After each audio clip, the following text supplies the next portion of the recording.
In The Last of Us, nature takes over society again and takes over the civilization. We imagine how it would be when a catastrophe happened all of a sudden and everyone had to drop what they're doing, pick up whatever they can, and leave.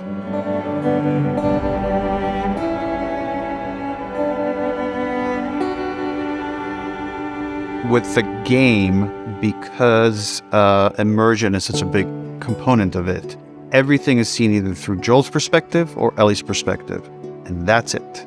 And because we want you to spend a lot of time with them, moving from space to space in real time and becoming them. With the show, no core loops in a TV show other than like sit there, watch, and enjoy it. I believe, and I know Neil agrees, we're obsessed with details. The details are everything. Your watch is broken. It's almost like there are details in places you can never see. What's your business here? Got the day off. All right, move on through. Thanks.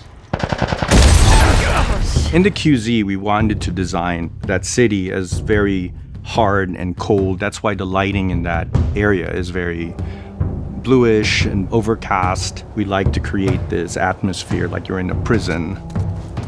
Checkpoint's still open. It's very oppressive in the Boston QZ, and we want to express that right away with everything you see.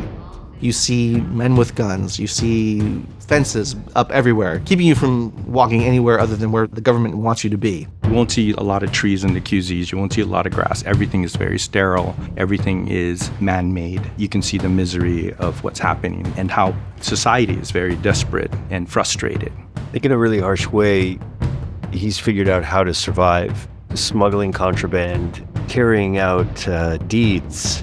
Let's go wrap this up.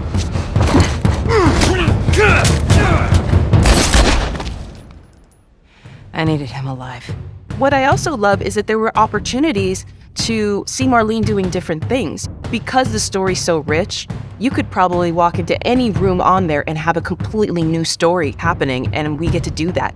When we approach designing a space, we always have to think about the people that were living there. We curate everything that is in the scene, picture frames, the kind of beds they slept in, the furniture choices they made. So everything is customized to the personality of the space and not just placed randomly. That's the world they live in. It's a very hard and difficult world that they've just kind of found a way to survive in.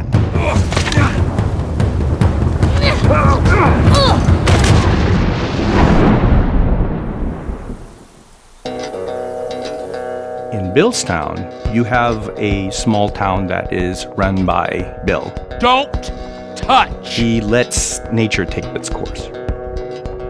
It's a juxtaposition to what like the rest of the world is.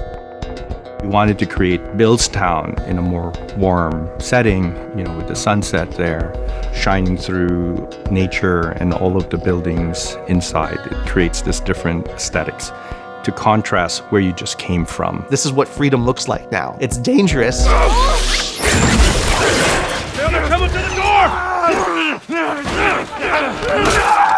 But it's also kind of, it has this beauty to it, where the world has just kind of come back and overtaken it. Thanks for the heroics and all. You go to this interesting place that is a environmental change from the QZ that you're in. It's a small Massachusetts town. You meet a guy who's funny and cranky and weird. That girl nearly got us killed. She did hold her own back there. As reluctant as Joel may be, there are real relationships in place. These are the only human relationships that he has, as much as he may not express his feelings towards those relationships. They mean everything to him. I can see without having any sort of knowledge of who she is that her biggest fear is ending up alone. In the same way that Joel is the fear of the pain of losing that and becoming reliant on their constant presence for the fear of that one day it's just going to stop.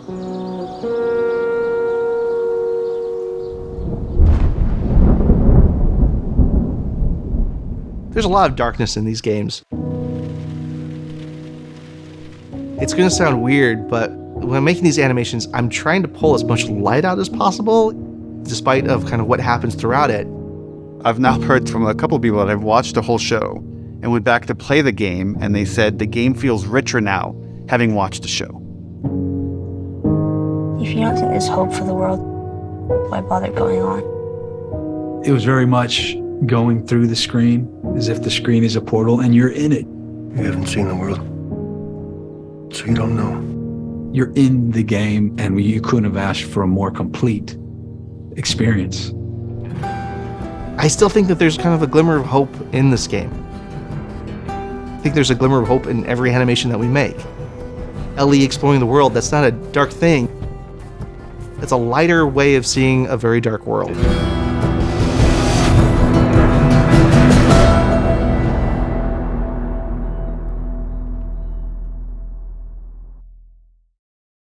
PlayStation